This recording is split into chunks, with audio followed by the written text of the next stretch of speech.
Hello, hi, and today I have come up with Bensan Ladoo. So, welcome to my channel Kerala GSB Konkani Dishes. And if you are new to my channel, please do subscribe the channel. So, Besan Ladoo, it is actually an Maharashtrian dish, but we Konkanis also prepare this dish and it has become part of our festival and functions. It is one of the items that you get in the packet after wedding or an Upanayanam feast.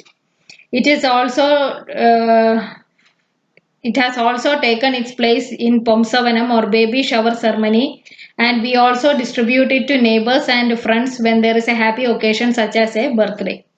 Now, preparation of besan laddu, it requires only very few ingredients, but you should be patient in preparing the dish, and also you should have strong hands to keep on stirring the besan continuously. Usually besan undo in Konkani homes is prepared using half kg or 1 kg besan, but I have used only 1 cup besan and I got around 10 to 12 medium size laddus. The other ingredients like sugar and ghee that you are adding will have slight variation from the quantity I have used here. This is because quality of the besan that you get in the market varies each time. So only by practice you will come to get the exact quantity that you require. Still, I am writing the ingredients so that you will come to know the approximately how much each ingredient is needed. Ingredients: you need 1 cup besan, 1 cup of powdered sugar, 1 and 1/4 cup of ghee. I have used homemade ghee. Some recipes use dalda also, but I prefer ghee which is more tasty and aromatic. The quantity of ghee also varies if you are using market brought one.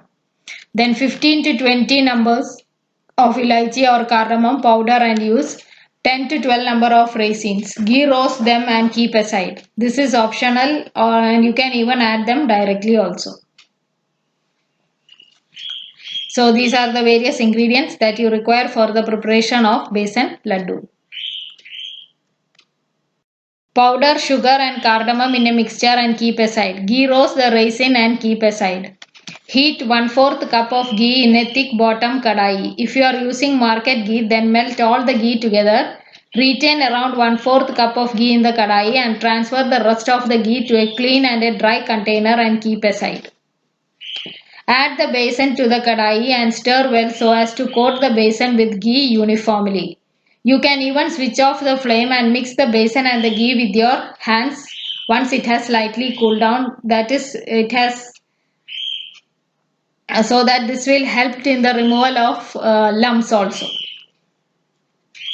Again switch off the flame. Always use low flame or your besan will get burnt very fast. Now keep on stirring the besan on low flame.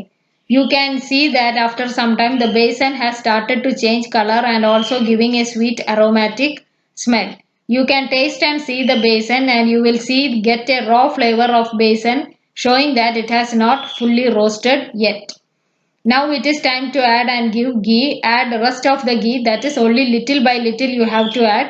See that you do not stop stirring the besan in between. Keep on adding the ghee little by little until the besan begins to turn golden color and a sweet aroma of the roasted besan fills your house. You can taste and see the besan. There will not be any raw taste of the besan once it is fully roasted. After a few minutes, ghee will begin to ooze out from the roasted besan. The consistency of the besan ghee mix changes. The quantity of the ghee that comes out depends on the besan. In some cases, the besan changes to semi-solid stage as you can see in my photo. When I prepared laddus another time with a different besan, I did not get the semi-solid stage like this and not much ghee did not ooze out. Since the besan got roasted and became aromatic, I switched off the flame and continued with the process. I got the laddus but they were not very firm. So this is the stage that you will get, that is the semi-solid stage.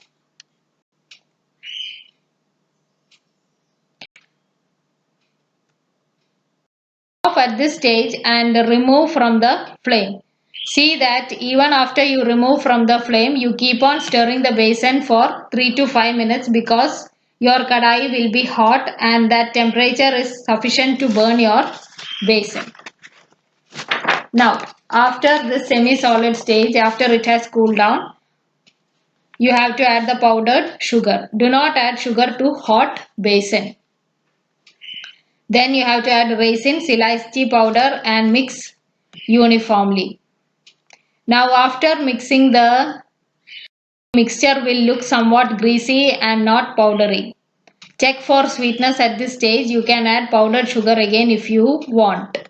Now grease your hands with little ghee and start preparing the laddus.